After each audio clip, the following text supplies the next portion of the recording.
Let me ask one more question. How many of you have already had, two more questions. How many of you have already had kids who have gone through a similar program at Reproductive? Okay. Just 4? Wow. Oh, 5. Good gracious. 6? Nice, nice. The last and crucial question is, how many of you went to Robert Crown when you were young? Yeah, that's what I like to see. That's very cool. And that's important because we have a lot of parents who come in and say, I remember going to Robert Crown. Some of them say it was a great experience. It really taught me a lot. I have had one or two say, it traumatized me. And so that's, you know, one of the guys I used to work with, and it wasn't this class that traumatized them. What happened was, we have, anybody who went before remember our transparent talking woman, Belita? She's still there. She's 58 years old, I think, right now. Well, this is a transparent talking woman whose organs are, she has no muscles, no skin, and her organs, and she lights up and she talks to people. One of our, yeah, it kind of sounds scary, doesn't it? One of my colleagues who used to work, he left there now, but he used to work around Crown. He came when he was young, and he wouldn't go into the leader's room by himself. He said he was traumatized. He used to say, come on, man, I gotta go believe it's dark. Let me turn the lights on. I'm like, dude, seriously, let's go in. So it was kind of like funny. But tonight we're gonna talk about something very important. I really am not gonna keep you very long unless you have questions, and some of you can stay after and ask me questions. But we're gonna talk about something really important. And as we do this, let me tell you a little bit about Robert Crown first. Robert Crown is Robert Crown Centers for Health Education. We've been around for a long time. We are not the same or affiliated with the skating rink, or the ice skating rink in Evanston. We have been around since 1958. In 1958, we were known as the Hinsdale Health Museum, and we were in the city, in the village of Hinsdale. Around the 1972, somewhere around there, the Kettering family and the Crown family and some others got wind of what they were doing and decided they would fund some monies to us because they appreciated the mission of Robert Crown. So the Kettering family gave us the plot of land where we are right now, and in 1974 we opened up, and the Crown Center said, the Crown family said, you know, you name it after our son, who's a very awesome guy, we'll give you some money. So we've been at this particular site in Hinsdale since 1974. We do have another campus in Chicago at the original Sears Tower at Holman Square. So we see upwards of 90,000, 80 to 90,000 kids every year, and we've been there for a long time. We have a wide range of educators. I'm a medical doctor, as you can see. We've gone through about 4 or 5 medical doctors who are there. We have some nurses, a person who used to be a school nurse, she now as an educator. We have some young people and some not so young. Many of us have our own families. Both of my sons went through this program.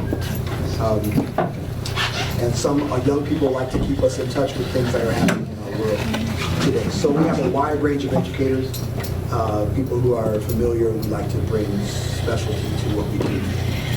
I always start my parent programs like this. I want you to know, like I said, many of us have our own kids. We are not here, first of all, we are not here to usurp your position as parents or as a primary educator. Parents, you are the primary educators of your kids, especially the primary sex educators.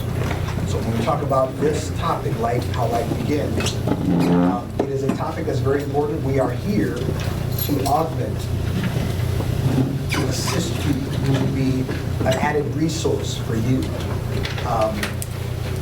And one thing that we do not do at Robert Crown is teach values. Let me just clarify, let me stress that. We do not teach values. We teach medically accurate information. That's one of the reasons why some of us are on staff. We make sure our information is medically accurate. We don't tell the do's and don'ts. We leave that for the parents. I don't want anybody teaching my sons their values. Now, to be honest, my wife and I are pretty conservative. And I know that if someone were to teach my sons their values, I'd be nervous. So just so you know, we will tell them A and B. We will not tell them X, Y, and Z. X, Y, and Z is the value part. We teach them medically accurate information. So please understand that. You are the primary educators of your kids, and we do believe in that. So tonight what I want to do is, if you have questions, please don't hesitate to ask those questions. There's no such thing as a dumb question. I tell my kids that all the time. One thing that we're going to do tonight is I'm going to talk to you about how we go through this program. And this is a 90-minute program. I am not going to take 90 minutes, probably about half that, about 45 minutes or so, and we'll take questions as well. But what I want to do is, I don't like boring classes, and I tell the kids the same thing. I don't like it when someone just comes and they say, today we're going to talk about what we do. I'm going to tell you how the body works, and we're going to get it done. I'm not going to do that. It's boring. It's very boring. So I want to get you engaged. No, you're not going to have to break into groups. I don't like that stuff either. Let's talk about this. Like, get in the huddle. 5 of you huddle. No, we're not going to do that. But here's what I want to do. I'm going to get you engaged. You are now no longer parents. You are now 5th graders. Is that okay? So I know it all, you mean? Yeah, you got it. You got it. And I expect you to answer. So here's the thing. When I ask a question, I don't want you to look at me like this. Because if you do, I'm going to look back at you like this. All right, so this could take a long time or it can take really short, okay? So I'm going to start off and we're going to talk about this, and I'm going to go through some of the things. I'll tell you when it comes up. I'll say, this is what we do, this is what we do, and I'll break you off, but we're going to make sure we talk about something. So answer my questions. Now, is that okay? Yes. Okay, everybody answered. Cool. By the way, there's 1, 2, 3, 4 of us here. We are highly outnumbered. Okay. So I got to be nice tonight. Okay, cool. So we're going to talk about some cool stuff. Now, by the way, 2 things. I talk fast. I do that on purpose. I'm not real good at it yet, but I'm trying to get better. Here's why I talk fast. Because I find that when I talk real slowly, I put people to sleep. I don't like people sleeping in my class. That's number 1. Number 2, I love asking questions. And that's why I need you to answer. The more questions I ask, the faster you answer my questions, the faster I know what you know. And I do the same thing with your kids, okay? I know what you know, and then you can tell. I can tell you things that you may or may not know. That's how we go. Is that okay? Yeah. 3 people said. Is that okay? Yeah. Cool. All right. Cool. So, for any of you, you handed out. You got these little sheets. These are evaluations from over there. If you would fill those out and hand them back to me at the end. If you don't, we have. You can hand them in tomorrow. We prefer you hand them in tonight so they don't have to spend postage on sending them to them. My name is Bedney, B-E-D-N-E-Y, not B-E-D-K-N-E-E. I get that a lot, and that's okay. They know who I am. I'm the only David Bedney there, so that's cool. So, what are we talking about tonight? Sex. She answered a good question. And by the way, will your kids say that sometimes? Yeah. So let me tell you how I address that. I usually address this in the middle of the class. Oh, by the way, everyone has their way of addressing these different topics. We have very standard information that we give. Everything that we say, standard across the board by all the educators. But everyone's personality comes out in their teaching. I have my own personality and everybody has their own personality. So let me tell you how I handle it. This is similar, but this is how I do it. If someone were to say that in the beginning, which they do, I do the same thing. I go, yeah. Because that's what your kids are like, yeah. Right? So I say, now let me tell you, I say, now you all know what sex is, right? And they say, yeah. I say, well, I think you know what it is, but let me just clarify. And I say, how many of you all took a bath or a shower? I said, wait, don't answer that. Let me change my question. I said, when you took your last bath, your last shower, did anybody in this room walk in the bathroom and rub your eyes and look in the mirror and go, I'm a boy? Then you just what you do. They said, no, that's silly. I said, why didn't you do that? And they say, because we already knew what we were. I said, yeah, it's not rocket science. You already knew what you were. That means you already knew your G-E-N-D-E-R. What does that spell? Gender. Before I finish spelling it, they say gender. I say, yeah. I say, another word for gender is? Sex. Sex. I said, now, yeah. I said, yeah, that's what sex is. They said, oh, yeah. I said, yeah, we're going to talk about sex tonight. We're going to talk about how much of a man you are, how much of a woman you are. That's your sex.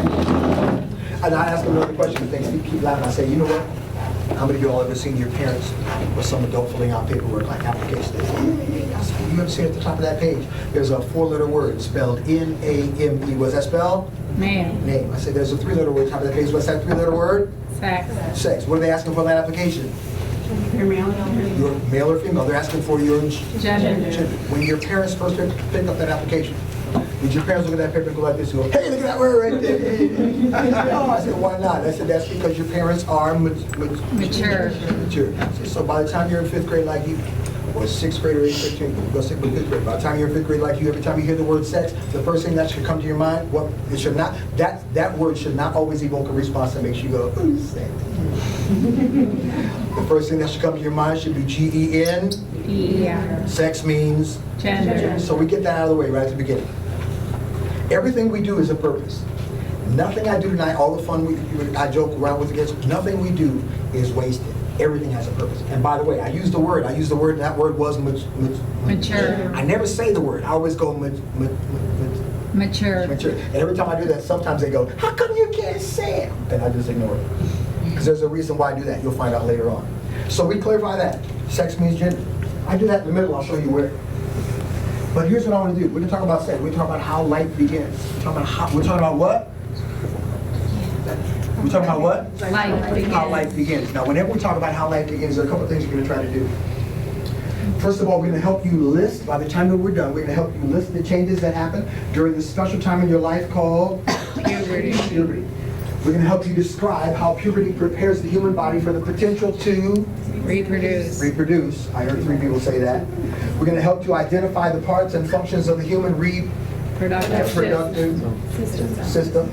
And we're going to define the word Fertilization. These are the objectives we're going to try to do. By the way, is there a light up here that only the front can go up? Or is it all or none? It's back here. Do you want me to shut them off? Just that, perfect, right there. Perfect. So that's what we try to do. We want to help them understand that by the time they're done, they'll be able to do these things. So whenever we talk about how life begins, now you got to start answering my questions. Whenever we talk about how life begins, we start off talking about the human what? Body. So whenever we talk about, but everybody's not answering me. We're going to try this again. Whenever we talk about, I'm serious, we're wrong. Whenever we talk about life begins, we start talking about the human what? Body. Thank you. Whenever we talk about the human body, we start talking about little tiny building blocks that make up the body. They are called cells. What are they called, everyone? Cells. Different types of cells come together and they form tissues. Who said that? Get credit for your right answer. Wow. Everybody say tissues? Tissues. Everybody say tissues? It's going to be a long time. Y'all want to get out of here? Different types of tissues come together and they form organs. What do they form, everyone? Organs. Somebody raise your hand and name for me an organ of the body so I know you know what I'm talking about. Yes. Liver's an organ. Heart's an organ. Lungs are organs. Kidneys are organs. Now, they go through different kinds of organs. What's the largest organ of the body? Skin. Yeah, they very seldom get that. That's cool stuff. Different types of organs that wish to accomplish the same goal, come together and form organ system. What do they form, everyone? Organ system. You didn't answer me. He's like, yeah, I know that. They form organ system. I usually have them repeat those. I say, to review: cells form tissues, tissues form organs form systems. I usually have them go through that again. I won't have you all do that. But somebody raise your hand and name for me a system, so I know. So yeah, I know what you're talking about. Nervous system, brain and spinal cord, those peripheral nerves. Reproductive gives us the ability to reproduce. Respiratory helps us to breathe or respire. We go through, how many systems are there? 5, 10. 10, yeah, good, 10. Okay, just making sure you hear. Yeah, there are 10 systems. We take them through the immune system, the reproductive system, the muscular system. That should have been the first one you all named as soon as you saw me, by the way. Okay, maybe not. The skeletal system, the digestive system, my favorite one we get to eat all day. All these different systems. Immune, I showed that one already. Some of these different systems. Excretory, endocrine. The ones they don't get, excretory, immune, and endocrine. Okay? So excretory is the same as the urinary system, so I have to give them that in. These are the 10 systems. Now, at the time that you and I were born, 9 of these 10 systems were working, 1 was not working. Which one was not working at the time you and I were born? Reproductive system. That's the only one that wasn't working when you were born. At what time in your life does that system start to function? Puberty. They don't usually know that, so I help them find it. Everybody take one finger. Oh, no, let's change that. We'll do that in a minute. Puberty. Puberty is that time in your life when you're going from being a small child to becoming an adult. Teenagers still go to puberty, both becoming adults. Now, some of them say a man. I say no, everybody doesn't become a man. Girls become women, boys become men. So we become adults. Puberty begins because of a little tiny gland located at the base of the brain, about the size of a small pea. What's the name of that tiny little gland? Pituitary gland. That's the one they don't get, so I help them find it. Everybody take one finger. Put that finger between your eyes. Everybody take another finger. Everybody be here. If you pretend your fingers can get longer and longer, penetrate right through your skull and go right to the base of your brain. Don't try that at home, that would hurt. That place where your fingers, yeah, y'all look funny, Gus. That place where your fingers would cross at the base of your brain, you find this tiny gland. It's about the size of a pea. That gland is actually called the Pituitary gland. Also called the growth clock or the master gland. It's called the master gland because it has such masterful control over many of the other glands in the body that release chemical messengers. It's called the growth clock because this is the gland that tells your body when it's time for you to start to grow. When it's time for who to start to grow? You. You. Does everyone grow and change at the same time? No. Who begins to change first, girls or boys? Girls. Why do girls begin to change before boys? They're smarter. Again, we're outnumbered, gentlemen. I'm not going to argue with them tonight. Okay? Yeah. Good answer, not the one I'm looking for, but a good answer nonetheless. Why else do girls begin to change before boys? That's true, but why? Who said that? Yes. Girls' bodies are preparing to be able to do something one day when they choose to, that even if boys wanted to do it, we couldn't. That's what they do. Like, oh man, I said, yeah. Carrying a baby. How long do women carry babies? 9 months, 40 weeks, 37 and 40 weeks. By the way, you'd be surprised at the answers I get right there. Today somebody said, 12 months! I was like, oh. I've heard 9 years. I've heard all that. So yeah, 9 months. Now by the way, just because a girl's body is preparing to be able to carry a baby, does that mean her body is ready to carry a baby? No. By the way, did you see my head? Does that mean her body? I have to lead them a little bit because they'll say, yeah, no. Got to give them the right answer. No. I said, some girls, that's the point. There's a time for everything, and that is not the time. Some girls may begin their changes of puberty as young as 8 years old. 8 years old. Other girls may not begin to the Lord. Some boys can begin as young as 9. Other boys may not get to the 15 or 16. I'm afraid of what I heard back there. I have a question about that. Yes. Is that because of the hormone growth? Is that recently 8 or has it always been? It used to be 9 and boys used to be 10. It's changing now and it's thought, it's not confirmed, but it's thought that it's because of things that are happening in our diet and environment, just say environmental factors. There's a lot of things that can come into play there. No one's ever proven it, but it sure does seem like that's the case. Yeah, exactly. So these changes happen to boys and girls because this pituitary gland sends out chemical messengers called what? Hormones. And those hormones go around the body and they tell the body when and how to change. This is where I usually introduce that. I say now here's the thing, when a boy becomes a man, he takes on adult-like characteristics. When a girl becomes a woman, she takes on adult-like characteristics. Of course, in medicine, we have names for everything. So we actually call these adult-like characteristics secondary sex characteristics. What do we call them? Secondary Sex characteristics. Now, when I say that, most of the time, some of the kids, most of them do okay, but some of them go, and that's when I go through my little thing. I say, yeah, now some of y'all saw that, you heard me say secondary. I say, I know you didn't chuckle when I said secondary. I know the third word characteristics didn't make you chuckle. So maybe it was the second word. Say, what's that second word? They say sex. I'll jump back. Yeah, so say that word. And that's when we go through. I say, yeah, what does sex mean? So we go through all that stuff that I did with you earlier. Well, I want them to understand sex means Gender. Gender means whether you are a male or female. So when we talk about secondary sex characteristics, oh, and I say, by the way, before secondary comes primary. They don't say primary, they say first. Say, ladies and gentlemen, there's no such word as first. So they're primary. So we were all born, ladies and gentlemen, we were all born with the primary sex characteristics. In other words, as soon as the sperm cell met the egg cell, our sex was determined, our gender was determined. So that when the doctor delivered you, he or she was able to look at you and say, hey, mom, dad, you got your little boy, you got your little girl. And your parents were like, yes, I got my girl. That's because the doctors saw the primary sex characteristics. But what happens is, it becomes a little more difficult to tell whether that child's a boy or a girl as they get a little older. Maybe there's a father walking around with this young child. The young child's 4, 5, 6 years old, but the child has long hair. The child's not wearing blue or pink. Every child is on green or red or yellow or orange or some other color. Someone walks up to that father, the 6-year-old child with long hair wearing orange or red or yellow, says, oh, what a cute little baby girl. He says, that's my son. What are you talking about? So what has to happen is that little boy has to grow up to become a man, taking on secondary characteristics, sex characteristics. The girl grows up to become a woman, taking on Secondary. Sex grade. That way we can look and say, that's a man, or that's a woman. You can tell just by looking. So here's what I need you all to do today. I need you all to help me name some of the changes that happen as to boys as we're growing up or girls as they're growing up or both. So I won't take you through all of them. Just give me a few. Give me one change. Somebody raise your hand. Yep. Breast development. Now sometimes they'll do what when I say that. Now this is the beginning. We're dispelling all the chuckles and stuff right in the beginning. So there are a few people most people are okay right now, but some people will still go. So when I say, yeah, I say, wait, there's another name for breast. I say we call them mammary glands. I say in the animal kingdom we are considered to be, they all say mammals. They know that, 5th grade. Our kids know more than you think, and I'll tell you. I say, yeah, we're considered to be mammals. I said, now there are several reasons why we're called mammals. One is because we're able to feed our young from these glands known as mammary glands or breasts. I say, when a baby is born, can that baby come out and ask mom and dad for a plate of spaghetti and a fork? No. I say, yeah, but does the baby have to eat to survive? What does the baby eat when they're born? Milk. Oh, they have to live on milk. Breast milk or bottom milk or formula. They need that milk. So that's why mom did it. I said, yeah, breast development. Give me another one. Somebody have one with that. Hair. Like, yeah, we get hair in places we never thought we'd see here, especially guys, right? Yeah. We get hair on our face, we get hair on our chest. Gentlemen, if you have a few more chest hairs than another guy, does that make you more of a man than the other guy?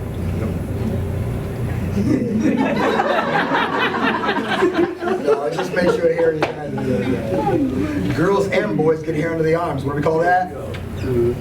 Kids say armpit hair. Yeah, and I say actually, everything has a reason why I say armpit hair. I say actually in medicine we have a name for the armpits. We call it the axilla. A-X-I-L-L-A. Everybody say axilla? Axilla. R-Y to that word. We have axillary hair. Everybody say axillary hair. Axillary. Boys and girls get axillary hair. Girls and boys get hair on their legs. Some girls start shaving their legs.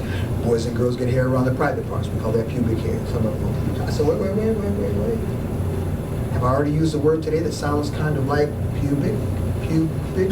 Do those two words sound like they might come from the same root word? Many people believe they both come from a word whose origin means hairy. Haven't been able to prove that yet, but I know that one of the first signs of puberty, pubic hair. You will usually know you're going through puberty before anyone else. Go to the bathroom, go take your bath, your shower. You may notice tiny hairs are right in private parts. Nothing strange, nothing unusual. Tells you growing up. Body hair. What else? Voice change. Guys' voices get what? Lower. Deeper. Guys, 1st and 2nd grade, we come to school, we see our friends, we say, hey man, how you doing, man? Hey, let's go play some ball, man. Let's go play some ball, yeah. But a few years later, we come back to school, now things have changed, and now we look at our friends and we go, what's happening, man? See, now sometimes you come to school and you go, hi, hey guys, how you doing? Can't talk with you like that. Don't worry about that, that won't change. I say, by the way, what happens to a girl's voice? Goes higher. Huh? Pitch goes higher. Some a little higher, some say a little lower. Usually it gets a little softer. When the girl was young, when Johnny used to walk up to her and drive her crazy. So she looked at Johnny, she said, oh Johnny, go away, you made me sick. Get my face straight, because go away. But a few years later, Johnny comes back and Johnny's changed a little bit. She's changed a little bit, so now she looks at Johnny and says, hi Johnny. Some girls get the softer voice. We start getting things on our face called acne. Medical. Oh, that, by the way, they don't say that. They say pimples or zits. What's a good way to deal with acne? Washing. That's the answer I'm looking for. What's the most common answer I get in almost every class? What do they say? Proactive. That is by far the most, and nowadays it's proactive or exile. The one. Now, by the way, I always tell you this story because you would be surprised how many commercials our kids are watching. Let me tell you a quick story. My youngest son, hates for me to tell this story. He's 17 now, he's a senior in high school. And he hates the story. But I told him, when he was young, I was younger, but he was young. When he was about 8 or 9, we had a whole lot of people over the house for the weekend. And they were over there just kind of relaxing. And for some reason, my wife is a physician at Israel. And we got into the topic, I have no idea. The adults were up in the family room. The kids were all in the basement together, and my oldest son usually watches them. He's about 6 years older than my youngest son. But for some reason, my youngest son chose to stay up with the adults. It's cool. He's sitting by the stereo, kind of sitting there with his legs crossed, playing with something. I don't remember what it was. He was kind of doing head down. And for some reason, our conversation shifted. The adults' conversation shifted, and it went to the topic of depression. Don't ask me how we got there, but we started talking about depression. As we talked, the conversation, as they do, began to lull, and there was a big gap in the conversation. This gap was probably about 20 to 30 seconds, and that's a long time for silence. My son never lifted his head.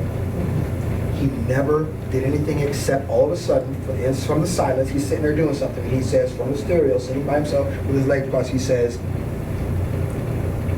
"Depression hurts. Cymbalta can help." The room erupted. And I said, I know that wasn't my son. I told y'all, we try to really, as my boys were growing up, we tried to not shield them. We wanted them to learn the right, but we want them to learn it on our terms. And I'm like, dude, I'm trying to do everything I can. He's watching Cymbalta. What? So our kids are seeing commercials. In other words, our kids are seeing things that you and I, we can't prevent them from seeing. They're going to hear it. I would rather them hear it accurately from you and me than to get it from their friends. And that taught me a lesson. Just my own son, I was like, oh my God, I got more work to do. So that really taught me that. But they're really watching, and the most seriously, even today, Proactive, one of the most common answers I get. Every other commercial. It's every other commercial. Proactive, it's new and improved. Damn, got nothing to it. It's the same thing. New and improved, Proactive. Really? Yeah, right. So these are things we do. So we go through that. We go through shoulders getting broader. We go through, I talk about shoulders getting broader in guys, girls get the broader hips, or we say the medical name is the pelvis. I go through Elvis, Elvis, they say the king, I say, no, he's Elvis the pelvis. I talk about, all that kind of stuff. We go through all that. And then we go through, I talk about the abdomen. This is not the stomach. I say moms don't eat or digest babies. Babies don't grow in mom's stomach because they say stomach. No, that's it. I talk about the abs, those abs. I talk about the abdomen. I talk about inside the uterus. I say the small and large intestine, the liver, the pancreas. I say the stomach is. I have to make a fist with the left hand. You guys, so you know what I'm talking about. Make a fist with the left hand. Yep, put that left hand on the left side of your body.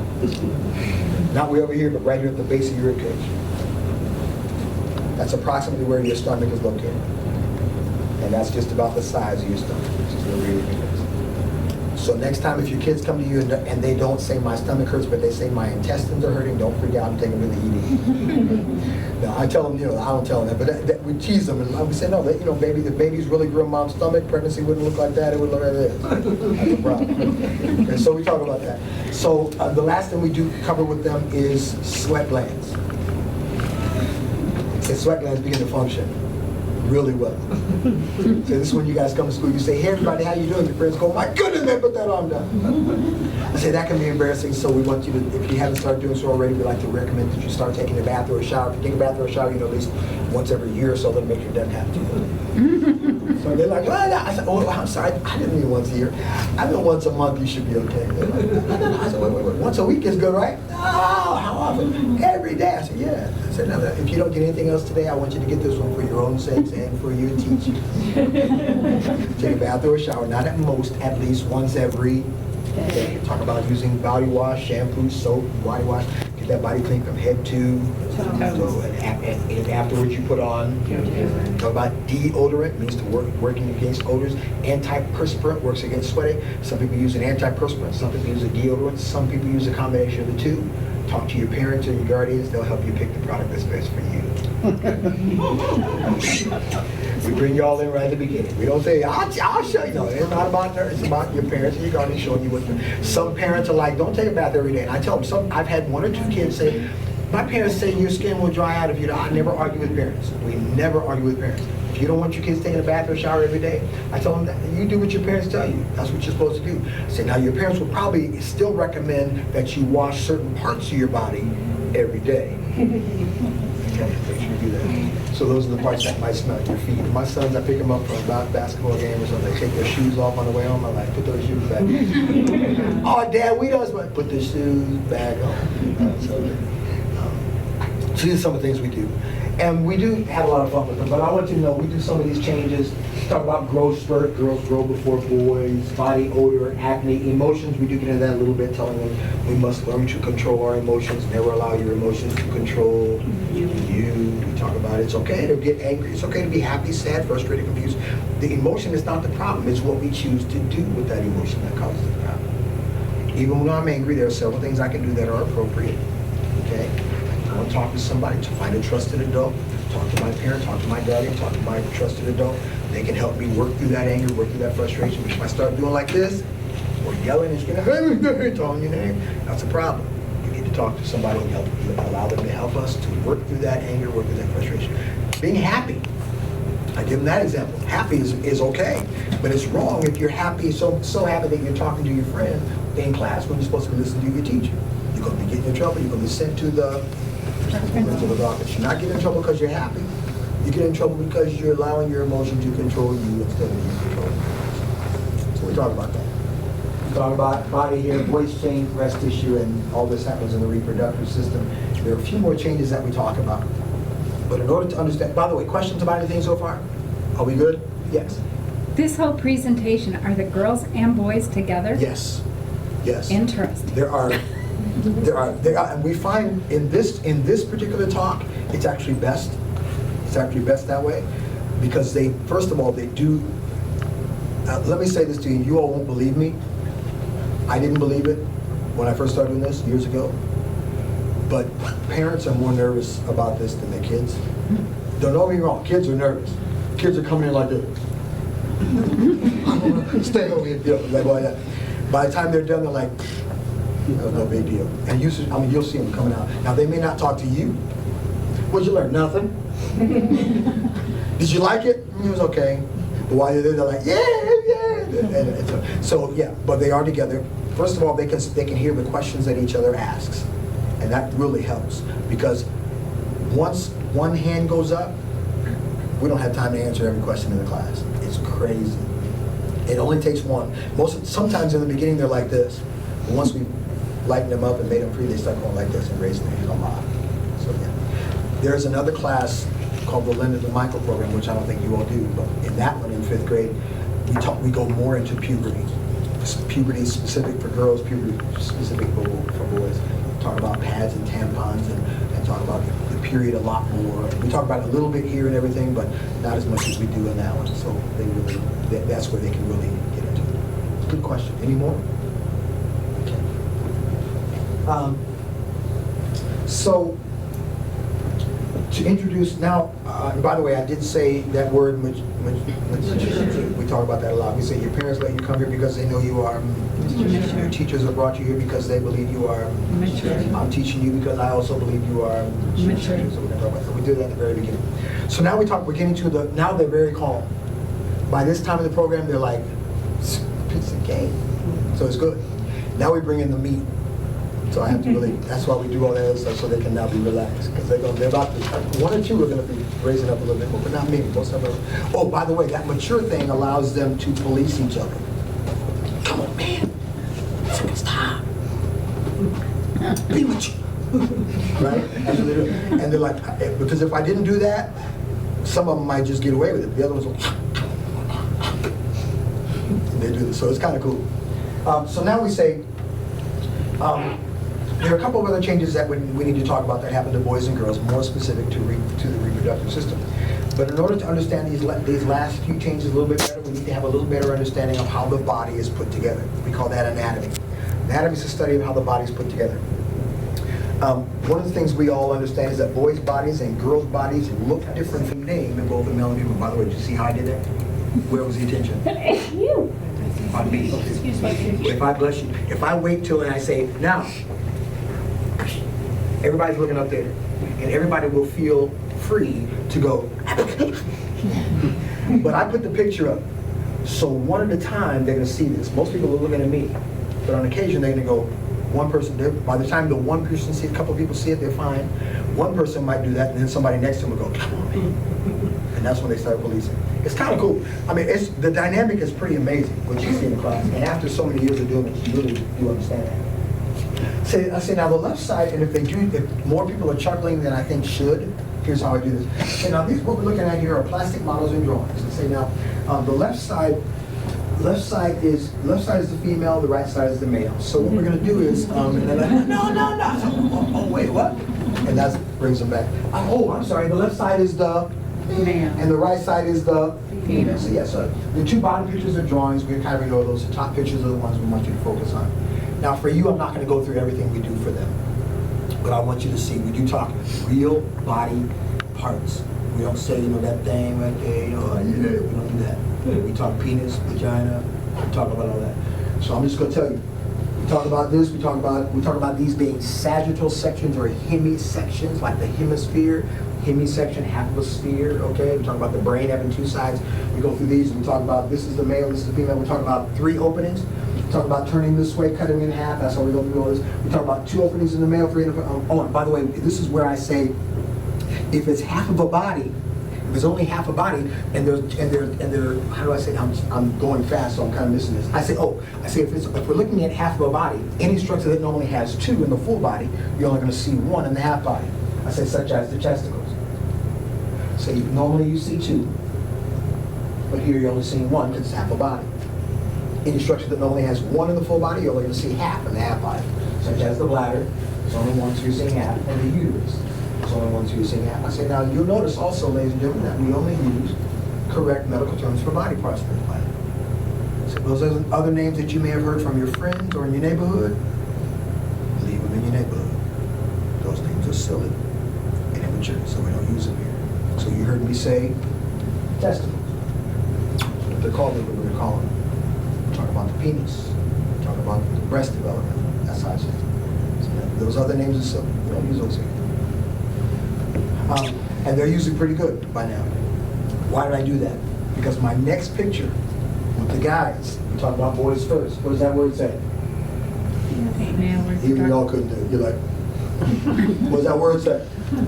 Penis. If I just put that up there and they read that word first before I say it, we got trouble, especially with the boys. Okay, it's not the girls, it's the boys. I'm gonna talk about that in a minute. We'll see how I handle that in a minute. But we talk about, so we go through with all of them. We talk about the rectum, storing the solid waste. I'd say it's not called poop. The only two call it poop. It's called stool. I'd say stool or feces. It travels down to be released through the anus. We talk about that. And by the way, I have them repeat everything. And when they repeat it, they say it. So I'm gonna have you all. Everybody say rectum. Rectum. Everybody say anus. Anus. Everybody say stool. Stool. Feces. Feces. Good. The first opening begins with that storage pouch right there called the bladder, also known as the urinary bladder. It stores the urine made in the kidneys, sent down to be stored there and released through something called the urethra. Everybody say urethra? Urethra. Urethra is the tube that travels right through the man's penis. Everybody say penis. Penis. There's a reason for everything. I'm back with them now, back with 5th grade. This is the reason for everything I do. Because when they say it, the guys juggle. The girls, most of the girls don't. Believe it or not. The girls just sit there. The guys are like, and I do this. Now watch me now. First I've been doing this, but watch me. I say now everything I do has a reason. I say including having you say that word. For some reason, for some strange reason, that's the organ that gets the most conversation. Outside of a classroom setting like this. You see what I'm doing? I'm catching everybody's eye. And for some other strange reason, it's most commonly the boys who like to talk about it. I say, so first of all, ladies and gentlemen, the correct name for that organ is the penis. Those other names are silly and immature, so we don't use them here. Secondly, this organ does not need to be discussed outside of a classroom setting like this or outside of talking to your parents or your teachers. So if you ever hear anybody mentioning a different name for this organ outside of a setting like this, all you need to do is look at that person and say to them, hey, that is not the right name. And then walk away. Don't argue with them, don't even discuss it. Just walk away, because obviously that person is not being very mature. The correct name is a penis. We together on that? Now watch my face. So, that's the only time they see Dr. Bennett get serious. And they know, don't talk about that. There's a place for this. Here's the right place, not outside. And we caught their eye. Everybody's like, and even if there was one who was going chuckling, I look at them hard. When I'm done, I go, make you feel like Uncle, right? That's how they feel too. I'm like, yeah, you're gonna get the wrath, okay? You'll get it. And it's not a wrath thing, it's just I want you to know how serious it is. This is a real topic, and you're learning this because your parents believe you're mature enough to handle it. So, I'll go back to having fun. And by the way, I never have to say penis again. I will. Only one more time right here. I'll say the penis releases 2 kinds of fluids. It's the last time I ever have to say it. I just told you one of them. What was it? Urine. What's the second fluid it releases? Starts with an S. It contains sperm, but it's called something else? Semen. They usually don't know this by itself. Now, by the way, I go through this, and I'm not going to go through it with you all, but we talk about semen. I tell how semen is made. Testicles produce sperm cells, about 1,000 sperm cells. Guys don't make sperm until they're going through puberty. We make about 1,000 sperm cells per second. 60,000 every minute. And gentlemen, you'll make those for the rest of your life. Even if you live to be 110. Now maybe not 1,000 per second, but you'll make the sperm cells for the rest of your life. When they're ready to come out, they will travel out from the testicles to these tubes called vas deferens. The vas deferens are passageways that carry into the seminal vesicles and the prostate. Another example of it's commercial. I say the prostate gland is the gland that you hear about on the news all the time when everybody wants to talk about prostate. Every time. I can count on my hands how many times they haven't said prostate cancer or prostate exam. They're watching TV, they know. Say the prostate and the seminal vesicles release a fluid that mixes with sperm to form semen. It is semen that the man releases through his urethra. When he releases sperm out. I also tell them urine comes out through the urethra and semen comes out through the urethra, although not at the same time. The brain will not allow that to happen. Sperm cells can't survive in the presence of urine, so urine is a weak acid. Sperm cells wouldn't survive, so they come out of separate. Now let's talk about girls. How many openings in the base of the female's body? 3. Excuse me, same name. I go through the same thing. And by the way, watch how I do the same name. The third opening in the female, the rectum, storing the solid waste removed from the anus. Same name as the second opening in the male, the rectum and the anus. The first opening, the bladder and the urethra. Same name as the first opening in the male, the bladder and the urethra. But you'll notice, by the way, I'm still talking. Did you see what I did just now? I didn't go boom and leave it there. Why not? Try to show the similarities. Huh? Try to show the similarities. That's the main thing that they're going to get. I'm showing the differences and similarities. But there's another reason. What word is up there that I haven't said yet? Will they read that word? No. Well, They will. If I leave it there, they'll read it. Yeah. But if I'm doing this, they don't have time until I'm ready for them to see it. I'm ready, they'll see it. Okay? There's a reason. Everything. I mean, this is, it's not rocket science, but it's just how you deal with, young people. So what happened was, I went back and forth, and I think, this is the urethra, and now I'm talking about the urethra. The urethra is smaller. I go through, the UTIs, urinary tract infections, bacteria traveling up. The urethra is smaller than in the girls than in the boys. But boys can get bladder infections, but it's not as common. It's very common in girls because they have a smaller urethra. It's more easy for the bacteria to travel up. So I talk about that, and I'm going back and forth. And then I say the other thing you'll notice is that the man's urethra releases urine and semen, although not at the same time. But the woman's urethra only releases urine, which tells me that the first opening and the third opening of the female have nothing to do with reproduction or life beginning. Only the second opening deals with reproduction and life beginning. Yes? Because I know that some of them have said it. If I see somebody going like this, once or twice, sometimes there's one person in class who just does that. I look at them and I say, yeah, only the second opening has to do with reproduction or life beginning. And I say, yes. Medically, we call that the vagina. Commonly, it's called the birth canal. You see what I did? I just looked at you, right? Commonly, we call it the birth canal. So it's called the birth canal, not focus on birth canal. It's called the birth canal because that's the opening through which babies are usually born. And they're born through here because they're growing right here in the uterus. Again, I stress uterus, not stomach. So we talk about that. So there's a reason for everything we do. Everything. The uterus is the pouch where babies grow. It's connected to 2 tubes. I talk about the fallopian tubes. Being the same as the vas deferens. They're passageways. Sperm cells are carried from the testicles through the vas deferens. Eggs are carried from the ovaries through the fallopian tubes. Talk about the ovaries. Then have the similar functions to the testicles. This is a rubber model. I go through this slowly with them. Of the female reproductive system. This is about actual size of the adult female reproductive system. Okay, that's the uterus right here. It's the place where babies grow. Okay, grows to be about the size of a basketball because it's made of muscle. It gets bigger. Okay, about the size of a basketball. Then the muscles start to tighten and relax. Those are called contractions. Most of y'all know about that. These are the ovaries. They contain the eggs. The same. These are where the eggs are. Girls are born with all their eggs. Boys are not born with all sperm. Girls, you're born with about 1 to 3 million eggs. By the time you reach puberty, you've got about 3 to 400,000 eggs left, about 200,000 in each ovary. You're only going to release about 1 egg each month. That egg will travel through the fallopian tube to reach the uterus. That's the female. I usually get questions from them.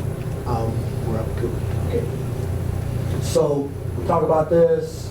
We go through this here. These are the cells. We talk about the sperm cell, the reproductive cell that the father gives to make a baby.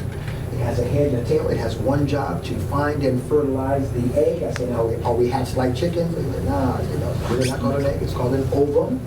The ovum is located in this larger structure called the ovary. Okay, talk about the ovary. I show them an ovary again. I talk about the ovary. I said, this is the ovum. That's the reproductive cell that mom gives to make the baby. That reproductive cell, the ovum, is really, the actual size is really only about the size of a tiny grain of sand. Talk about going to the beach, it's a tiny grain of sand. I say the actual size of the sperm cell is about 50 times smaller than that tiny grain of sand, which means you can only see a sperm cell underneath a microscope. I say these are real sperm under a microscope. Notice that they really do have a head and tail, Now some of you may be asking a question right now, especially the boys.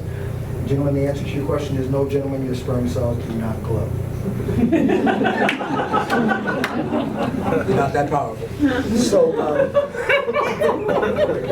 we talk about that. That's when we go into some other things. So now we talk about the menstrual cycle. The menstrual cycle. We say once a month, the girl starts to have something called her menstrual cycle. Most of the time they say period. I say, yeah, well, the menstrual cycle a cycle is something that repeats itself over and over.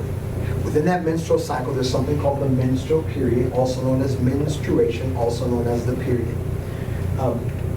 And what happens is once a month in a girl's body, certain hormones begin to change. They cause lots of things to start happening. Number one, they cause one egg to mature in one ovary. As that egg is maturing, but before it's released, the inner lining of the uterus begins to thicken with extra tissue and fill with some blood. That blood is going to be used for two purposes if a baby should begin to develop.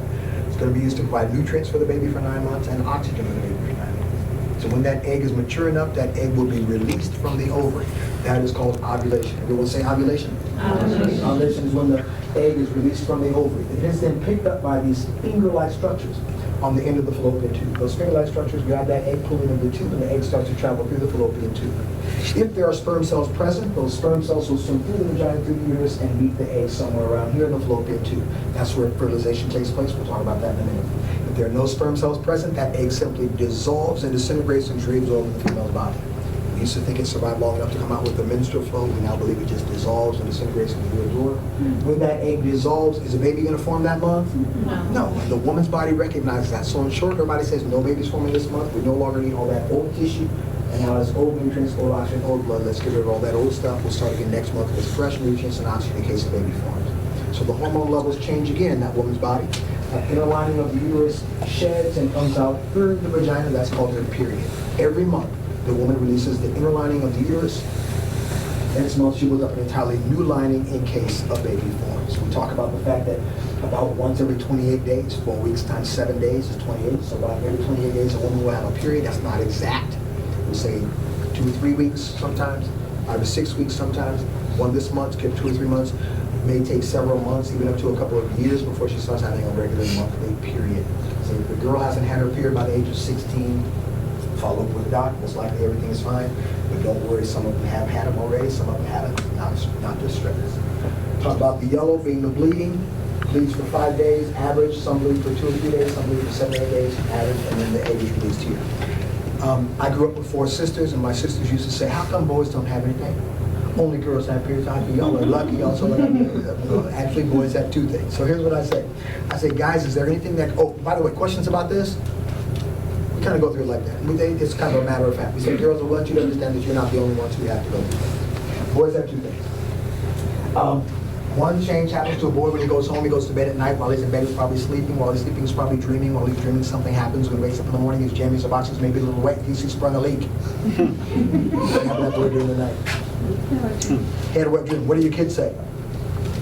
He went to bed. He beat the bed. I said, good news. Yes, it's not urine. He didn't wet the bed. What else happened? What's the second most common answer? Sweating. Those are the 2 answers I get in almost every class. He wet the bed is number 1. Then they say he was sweating. I say, well, good point. I say, if he was sweating here, he'd also be sweating here. He'd be sweating here. He's only wetting his jammies or boxers. So it's not urine, it's not sweating. What does that mean? Then they say, well, sometimes they may never get it. But I say, yeah, he had a wet dream. Now, we go through that.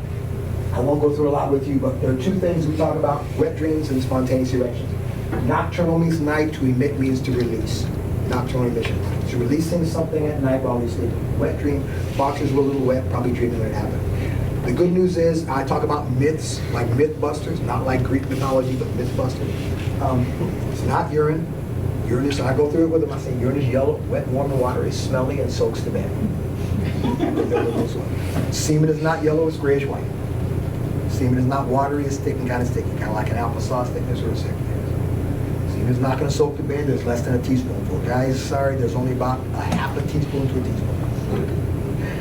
Yeah, I won't tell them this, but for you guys, there are about 200 to 600 million sperm cells in about a half a teaspoon. Just so you can know, in case somebody asks. But I don't tell the kids that.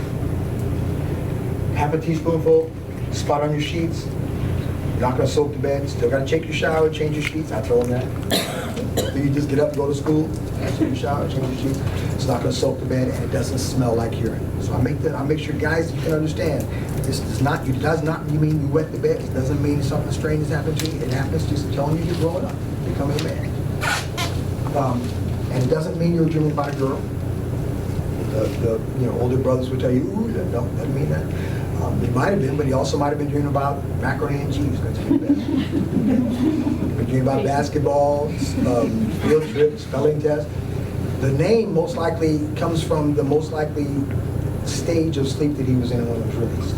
How many sperm cells do we say a guy's making? 1,000 every second. You guys got to know that, because your kids are going to come home and say, did you know? You're going to say, yeah, I knew that. Come on. 1,000 every second. Okay, 60,000 every minute. So most of those sperm cells will never come out. But some of them want to come out to make room for younger, healthier, faster-moving sperm. So what do? They come out at night while the guy is asleep during one of the most relaxed stages of sleep known as dream sleep. That's why it's called a wet dream. Every boy does not have a wet dream. You're normal if you have them, you're normal if you don't. Every boy will have spontaneous erections. Erect in the military, spontaneous, random, can happen with 1, 2. Erection means to stand up straight, like in the military. That's how I use them. I tell them that. This is when the penis of the man becomes hard and erect and stands away from the man's body. Now, some people think, so I said this is why Dr. Betty doesn't like those names, those silly names for the penis, because some of those silly names make people think that the penis is a bone. The penis is not a bone. First of all, bones do not bend, they break. Bend at joints. Joints are between bones. I go through that. Finger joint, wrist joint, elbow joint. Can anybody bend their forearm? No, I said no. You can't bend or break. So the penis is made of soft tissue. Just so you all know, there are two major tissues in the penis. One is called the corpus spongiosum. The other is the corpus cavernosum. Okay? And look at it like a sponge. You can see the little tiny gaps and spaces in the tissue. It's also in the blue area, but they're more microscopic. So those little tiny gaps and spaces are actually filled with blood vessels. When a certain part of that man's brain becomes active for whatever reason, it allows blood to fill those little spongy spaces. When blood starts to fill those spongy spaces, the penis begins to swell. It becomes hard and erect and stands away from the man's body. This is very similar to me taking a dry sponge, placing that dry sponge under water. That dry sponge begins to soak up the water, causing the sponge to expand. When that part of that man's brain stops being active for whatever reason, the blood will be allowed to leave those little spongy spaces. Penis falls back down and gets soft again. That's why an erection happens. It has little to do with what he was dreaming about. It has nothing to do with what he was thinking about. Sometimes he wakes up in the morning, his bladder is full, he has an erection, goes to the bathroom, empties his bladder by urinating, the erection goes away. Parasympathetic. Anybody in the healthcare field in here? There's a little mnemonic we used to use. Just between you and the health. You remember the mnemonic that helps us learn about sympathetic versus parasympathetic, point and shoot? No. Okay. Well, I'm anyway. in the OB-GYN office, not that one. Okay. Sorry about that. We go the other side. Okay. So yeah, there's the parasympathetic system. I mean, there's different reasons why this happens, and it has little. It doesn't have to be thinking about the body. I want them to know. It doesn't have to be also that nobody knows what's happening to them except them. That's done, and then we're done with that. It's pretty simple. Every boy doesn't have. Every girl has a menstrual menstrual period eventually. Every boy has spontaneous erections. Not every boy has wet dreams. So to finish up, we finish up by saying, and this is how we choose to do this. I choose to do this in my class simply because I want you all to be able to take this to wherever you choose to take it. But we're only talking about the medical side. So I say when two people finally decide they care about each other enough that they want to share that love with someone else, they choose to have a they perform something called sexual intercourse. We use correct terms. They perform something called sexual intercourse. It's when the man deposits the sperm cells inside the woman and they swim the rest of the way. Sperm plus egg equals what? Fertilization. Now, going through that a little slower, I'm almost done. If you all give me another 5 minutes, I'll literally be done. Maybe 4 minutes. Actually, I gotta show 2 quick 30-second videos, so maybe 5 minutes. Sperm cells are deposited inside the vagina. They swim through. The egg is still released, and it's in the fallopian tubes. Sperm and egg, like I said earlier, meet somewhere around here in the fallopian tube. Now, this makes it look like the sperm cells are very few. They're actually quite a few. So what we did was we got a computerized video clip of sperm cells. And those sperm cells are going to be deposited. And when they're deposited, they burst through here like a mushroom cloud. You guys ever seen like bombing of Hiroshima, stuff like that? It's going to look like a mushroom cloud. So here's what I'm going to show you. It's here, but this one's not working, so I'm going to go off of here and show you the different one. And I'm going to show you, you can see them burst off, you can see them. Okay, so there's that mushroom cloud. These are millions of sperm cells. It's computerized, it's not real. They're traveling through the uterus. As they go through the uterus, you can see 2 things that look like eyes. They're fallopian tubes. That's where the sperm are. Here's the one fallopian tube. Here's another one. They're going to go to both sides. They don't know where they're going. Kids think they have eyes and stuff. They're going, watch out, man. They're not. There's an ovum in here going through the fallopian tube. There's an ovum, and all these sperm cells are trying to get into one ovum, but only one is going to get in. This one is going to go and release enzymes from the top, and it's going to help it penetrate that egg. And then another one's going to try to get in, and it can't. So watch. One gets in. Another one tries to get in. Oh, can't get in. So that's what happens. So as we see that, so we know that that's how this happens. Now, most of the pictures I'm going to show them from now until the end are real. I always preface it by saying no babies were harmed when these pictures were taken, and no moms were harmed when these pictures were taken. First real picture is right here. That's a real ovum. The real big orange thing is a real egg. All these little type of things are great, are sperm cells. How many sperm will fertilize the egg? 1. There's fertilization. Fertilization happens. Chemical reaction takes place on the outside of the egg that prevents any other sperm from getting in. Only one sperm will get in. The tail comes off. There's no longer need for the tail. All the information from the father is in the head of the sperm. 23 chromosomes combined with the 23 chromosomes of the egg, forming 46 or 23 pairs. That new cell begins to divide, forming 2 cells, 4, 8, 16, 32, 64. As it divides, it moves down the fallopian tube. Takes about a week, about 6 to 8 days. Travels down, attaches to the line of the uterus. That's where it's going to grow for 9 months. After about 1 week or so, 6 to 8 days, we start to look something like this. Are we cute? Talk about that being the blastocyst. A different view, same picture. All the red stuff is the inner lining of the uterus that would have come out if the mom had not become pregnant. She would have come out with her menstrual flow. Instead, now it's going to be used to provide the baby with nutrients and oxygen. 3 weeks, 21 days, we start looking like a worm with fish lips. Stuff that looks like fish lips, that's the beginning of the nervous system. It's called the primitive forebrain. This is the beginning of a neural tube. The nervous system starting to form. Got a lot of other stuff forming here too, but you can't see it. A week and a half after this, 4.5 weeks, we look like a prehistoric animal. The head, all this, the eye.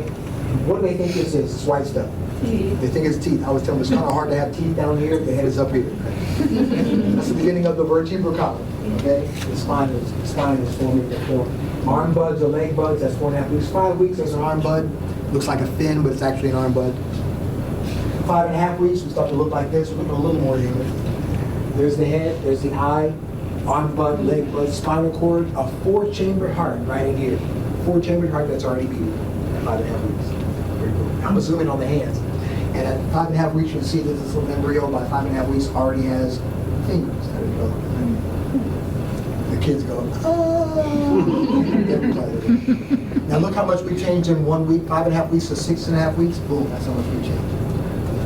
Now here's the body, the brain, the head, the forehead, facial features, the liver, arms and fingers, legs, nose, the largest organ inside the body is the liver, the umbilical cord. This is 6.5 weeks. This is about the size that the embryo is right now. About right there. It's about there. Oh, inside? Huh? Inside? Inside, right. Okay. Sorry, I didn't show you. There's a little embryo inside of here. Okay. my little mirror, the only uterus I'll ever have. So that's what we look like. Now, about a week and a half later, almost 2 weeks, there's what we look like. Talk about the amniotic. This is 8 weeks. The name changes from 8 weeks. Between 8 and 10 weeks, it changes from an embryo to a fetus. All the systems are present, but they're not all finished developing. But the amniotic sac, I talk about the water bag. They say, oh, her water broke. I talk about that. Talk about the umbilical cord being the lifeline. It's important for that to stay. It's not easily broken. It's going to provide nutrients and oxygen. Talk about the placenta. Mom's blood and baby's blood never mix, but the nutrients from mom get to the baby. Okay? And that's how I say the baby, whatever the mom eats, drinks, or smokes, the embryo or fetus eats, drinks, or smokes. Okay? So that's why it's important for moms and dads to guard the environment that developing embryo or fetus. Okay? Eyelids, looks like they don't have it, but they really do. This is still 8 weeks. 13 weeks, eyes closed into 3 months. They don't open again until the 7th month. Nose, mouth, little guy or girls just kind of hanging out there. 15 and a half weeks, there's a strong cord. You can see that, almost 16 weeks, about 4 months pregnant. What's the baby doing right now? Sucking his thumb. This is called rooting. Okay, so you all know this, but the kids don't. It's kind of like I said, the baby's not doing this because they're spoiled. They're actually practicing survival techniques. When the baby's born, like I said, they can't drink, they can't ask mom and dad for a plate of spaghetti and fork, but they need to be able to go like this. And this is a reflex. I tell them this is a reflex that lasts 2 or 3, 4 months, up to 4 months after the baby's born. Wash their hand before they do this, and then gently stroke the baby's cheek. Baby, if they have a baby brother or sister at home, they can automatically turn their head, grab their finger, and go like that. Up to 3 or 4 months. Strong cord. Not going to break very easily. Baby's facing head down. You can see the baby's pillow is mom's. What? If you ever wondered why moms go to the bathroom a lot, that's why. Okay? Pushing all the other stuff out of the way. Mom goes into labor. We say it's hard work. Okay? Like I know what that means, right? Yeah. Hard work. We talk about the fact that it's very hard work. We say some babies are born feet first, their knees first, their bodies first, but we want them, that's called the breech birth, but we want them to be born head first. So I'm going to show you a little clip. Again, this is the last video clip, we're almost done. It's a computerized video again of the baby being born, and I talk about every turn is very important as they're forming. Every turn is important as they're training, because every turn is important for them to fit through that birth canal. Talk about them fitting through. I say mom is in the back, she's pushing. If they look at the spine, they can see her pushing up. Maybe she'll push up in a minute. She's leaning up to push right now. The only thing they don't show on this is the cone head. I'll show you guys that in a little bit. So every turn is important, and as they're passing through, they're being guided. Not mom and baby, her uterus is doing all the work. Here's the one arm is going to come through. Here's the right shoulder comes through. Left shoulder is going to kind of pop out. It goes ready. Boop, it pops out. They make it look like the baby's diving off a diving board wave. It's not quite how it happens. It's not that easy, right? Moms wish it was that easy. So we talk about this, and this is how we finish up. We say, you know what? This big baby has to be born right through that opening. I say, all y'all need to go home and give your moms a real big hug. They're like, oh my goodness. So we talk about 10 centimeters. Why is it 10 centimeters? Because mom can't push, because the largest part of the baby is the baby's head. I say, all y'all were born with big heads. Baby's head from here to about here is about 10 centimeters. That's the largest part of the baby's body. And that's what happens. So his baby's head starts to change in shape. That's about 10 centimeters. Baby starts to come through. Baby gets what we sometimes call a cone head. The soft spots, I talk about the fontanelle, those soft spots. I say never press them, but those soft spots are allowing the skull bones to slightly cross over each other, change the shape of the baby's head so that they can fit the birth canal. Don't worry, once that baby's fully born, the head will go back to normal. He or she will not be a cone head baby forever. Now the doctor will begin to assist by suctioning out the mouth and nosing the baby, preparing the baby for his or her first breath. Doctors do not pick babies up by the leg, go boom, grab baby. Baby's head pops out and goes boop. Doctor takes his suction, goes sucks out the mouth, sucks out the nostril, sucks out the nostril, another nostril, and baby automatically takes his or her first breath and goes. Now the doctor begins to assist in the birthing process, not pulling and tugging, but gently guiding that baby out. Once that baby's fully born, wait for it, we will clamp and cut the umbilical cord. So look at the cone head. I point to that because it doesn't hurt mom or baby. There's no nerve endings in that cord, so it feels just like you would cut your hair, your fingernails. It doesn't hurt. We'll clamp it here. Another clamp here stays, and we'll cut right here. Or we may allow the father to cut the cord if we can get them off the ground after having fainted. And then now mom and baby start to bond a little bit more. Once that mom's work is not quite done yet, her uterus contracts a few more times, releasing the rest of the placenta, and the umbilical cord together called the afterbirth. Check that baby over, clean that baby off, weigh that baby. That's the story of how life begins. So now, if any of you have questions at all, anymore, go ahead. I probably know this, but I'll remember. How only one sperm is allowed to go in? Mm-hmm. Then how do twins form? Great question. Sometimes they do ask that. So I'd say that, and I go back to my division where you saw the sperm and the egg up here, and they started to divide at the beginning. So I just put that up. Okay. So what happens is, I tell them this, I say, there are two kinds of twins. What are they? Fraternal and identical. Identical twins happen like this. One sperm meets one egg. And I say just like in me and you. Have one sperm and one egg come together, just like in me and you, and they form one totally new cell, just like in me and you. I say, but at some point before this division starts to happen to form all the cells in one body, heart cells and lung cells and spleen cells, that new cell splits completely in half, forming two identical babies. Identical because you got the same information in both babies from the father's one sperm, and the same information in both babies from the mother's one egg. That's why identical twins are always the same sex, two boys or two girls. Fraternal twins, on the other hand, happen when for some reason the mother releases two eggs in 1 month, either two eggs from one ovary or one egg from each ovary. Both of those eggs, 1 and 2, are then fertilized by two different sperm cells. One sperm to one egg, another sperm to another egg, forming two different babies. It can be two boys, it can be two girls, or it can be a boy and girl. Great question. They ask that all the time, so that's a perfect question. That makes sense? 3 triplets, identical triplets, 1 sperm, 1 egg, split, one of them splits again. Fraternal, 3 and 3. 4 would be called quadruplets, 5, quintuplets, 6, sextuplets, 7 is called decaplets. Oh, Lord. 1945, before all this medical stuff. So it hadn't happened since, as far as I know. Wise thing, it hadn't happened since. Good question. Any more questions?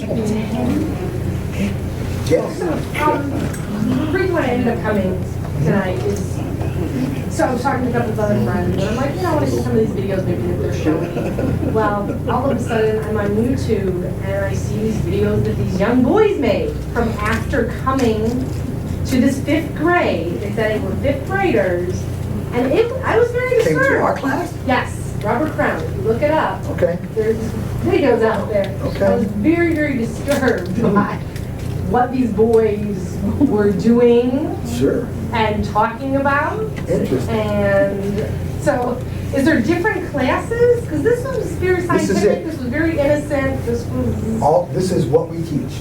I Okay. taught you exactly what we teach. Now let me just clarify something. They come to us and they leave us. Nothing we can do about what happens afterwards. There's always going to be, unfortunately, and again, my sons, and I'll just give you my sons again. My sons, both of my sons went through this. My oldest son didn't want me to teach him. My youngest son did want me to teach him, but I didn't teach either one. But then, before that and thereafter, someone came to my youngest son, one of his classmates brought a magazine to his school. Now they don't need that. Huh? Now they don't need it. I know, right, exactly, because they can find it online very easily, even without the parents, okay? So here's the thing I want to tell you all. If I could tie hands and say, but I can't. There's nothing we can do with what they do after they leave us. Right, And but that's why it's the everything parent. that you showed us and talked about this is Have I left anything out? The answer, and it's on tape. Okay, this is what I This is all we teach. I almost fell over when I saw it. I was like, what? Yeah, that's on record. Now, let me, this is the kind of thing we do, and I want you to understand, I wish I could, no, I don't really wish I knew what they did. But it's unfortunate because there are some rascals, and there are some classes that come to us, and just to be frank, there are some classes that come to us, and the kids are, I don't like teaching classes that I can't control, that are not under control. I think it's very important for teachers, we work together as a team when they come. I will not continue to teach a class, and most of us will not continue to teach a class that we cannot control. If they're out of hand, I literally have said, I'm done, I'll wait. And I'll do like that. Because if they're gonna disrespect us in class, that means they're gonna leave the class and disrespect each other. And I don't like that. So we at Robert Crown, we really, I'm just telling you, everyone who's there, I know everyone personally. I mean, we're not a big organization. We have 23 or 24 people there. And I can tell you right now that everyone thinks the same way as far as respect, as far as, you know, we come back and we laugh with each other about how we had to say, get up, you know. And I have a rule. A way of dealing with that. I say, you know, you have a way of dealing with it. Here's the thing I usually say, and I'll tell you guys this last thing. If someone acts up in my class, if they continue to talk with the person next to them, I give them a chance and I do like this. Then if they do it again, I say, you know what, I'm gonna tell you all my rule. My rule is that the first time you talk, I'm gonna give you a smile like this. That smile means I've seen what you're doing. I don't like it. You got one more chance. I said, now, I'm not making the decision as to where you sit. You are.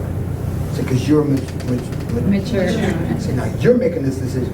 I said, the next time I see you talking with the person next to you, you are screaming at me saying, Dr. Bedney, I don't like where I'm sitting. I want to be closer to you. And I say, do we understand one another? Yeah, because I'm not going to give another. They're the ones who are choosing this. All I'm going to do the next time I see it, I'm going to say, go on down. Because you're making the choice, not me. So in our classes, we try to do that as much as we can. The problem is, and I'm going to say it because I'm on tape or not, I'm a parent, and I know how difficult it is to parent, but I'm going to tell you right now, some people parent differently. And I can't control how the parents parent, but I will control my class. And while they're with us at Robert Crown, 4 years live. While they're with us at Robert Crown, they will respect each other, opposite gender and same gender. I wish I could say we could do more after they leave, but there's nothing we can do about that. Right, like I said, I know I'm trying to exactly, make but sure this is it. This is it. Now, will we get questions? Go ahead. Oh, no, I was just gonna ask, are you personally teaching our children, or is it somebody I else don't that's know. doing it? Okay. I'm actually the weakest link. No, I was just curious. No, I So don't- if I were to I don't know prepare about her going home saying, oh my God, this guy's awesome, like, wait, do you need him or something Oh. like that? I just don't want to do that if you're not the one teaching it. You're See how I did gracious. that? You're way too gracious. Thank you. Usually that was, I made me feel better. But all the other educators are much better than I, and all of us really have the same mindset. I don't know if it'll be me or not. It really depends on our schedule, so I have to look and see. But thanks for your encouragement. That's encouraging. Well, the attitude matters a whole lot, and I do have one question. A question I never asked my parents, or I'm pretty sure you get this a lot too. How do you make babies? Like, how do you handle it? If they say, how do you make babies? Yes. Someone's just not gonna. Like if they ask grow a you or baby. if they ask me in here? Well, I'm pretty sure if we asked that question. Yeah, yeah. But I don't know if you have any daughters. My question was, if you do have one, how did you handle it? Or I if want a they did daughter. ask you. I wasn't blessed by a daughter. I have 2 sons. I mean, but you No, I do love my have, boys. but you do have a lot of students. You do I have do, a lot of girls. and I had 4 sisters growing up. Did they ever ask you that question? Yes, they do. And usually, right, by the time we get here, they don't. But I'll tell you the truth. When at home, one of my sons asked, the other one didn't. Because even in the same family, kids are different. If they say where the babies come from, here's the thing. Make sure you understand the question.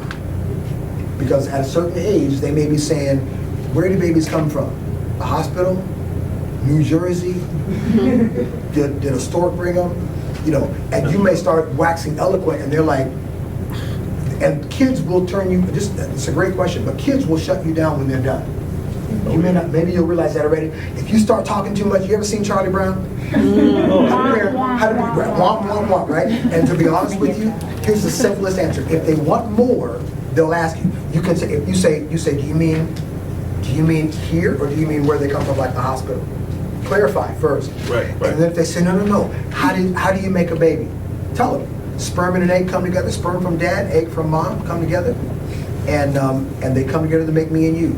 Stop. Don't go further and wax eloquent. Stop right there. If they want to know more, they'll say, yeah, but how does it get into how does the sperm? You mean the sperm comes from the guy and this egg comes from how does it get there? That's what they'll say. Let them take you where they want to take you. They will. Because most of the time they'll be like, okay, I got it, I'm cool, and they move on. And parents are like, how much should I say? You know? And the truth, and I'm being very frank with you because I went through the same thing. But the truth is, you tell them pieces, boom. And if they have enough, they'll stop. If they want to know more, what you want them to see in a parent, and I'm not telling you anything that I haven't experienced because I was just as nervous. What you want them to see in you is that you are not caught by surprise. Because in my class, they would say, dude, what about the come? I'm like, come here, go forth, and come. What are you talking about? That's why I don't use those words. I say, I don't know what you're talking about. You know, and on occasion they'll say, I'm going to use this on video, so they'll say something like, when we talk about the breast development, some goofball, if there's a goofball in the class, some kid will say, boobs. I say, what are boobs? I don't know what that is. And I looked at somebody else. That's just the way I roll. I'm like, I don't accept that in my class. You want to say it right? You can talk about, it's not that thing, it's the penis. It's the breast. If you use correct terms and you're not thrown by them, kids will be like, oh, I didn't get it. He can handle this. He's cool. He's got this. And you may be inside, it's like, I saw a sign one time that said, be like a duck. Outside, you're calm and cool, floating on the surface. Underneath, you're paddling like crazy. And that's what I mean, if you want to do that, that's the best analogy I can give you. You may be hurting inside, you're like, dude, how do I do this? How do I do this? But don't show it. Just like, yeah, what do you mean? What do you mean? And I mean, take your time. You don't have to rush. Try to put them in the spotlight or something. Yeah. And really, I mean, when I say take your time, I really mean that. Don't rush. What do you mean? Just take your time. Just say, if you have to be quiet, where do babies come from?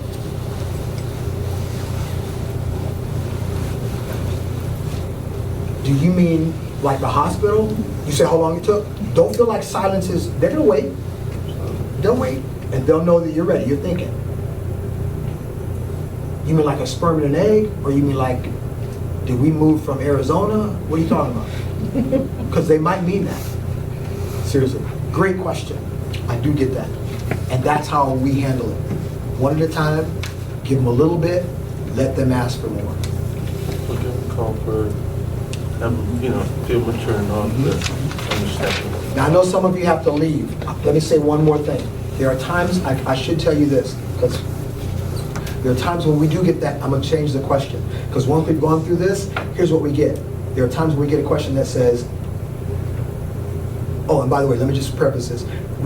After the experience we've had, you can tell if somebody's raising their hand and going, watch this. I know exactly where that's going. And that question I'm not going to address. If they say, how does the sperm get to the egg? I'm going to say, I think you already know the answer. It's a good question. Talk to your parents. That's all I'm doing. I'm not no, I'm just, good question. Talk to your parents. So That's you my don't show answer. any pictures of the course or Oh, no, modeled like No. versions of stuff like that? Now, but if someone does like this and they go, how does the sperm get to the egg? I'm going to answer that.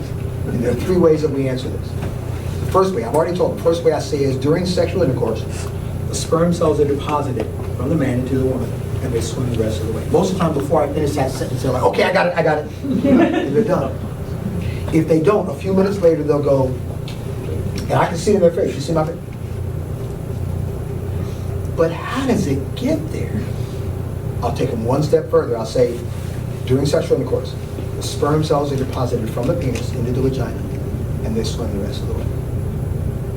Most of the time, 9 out of 10 times, they're done. There's always that one. 15 minutes go by.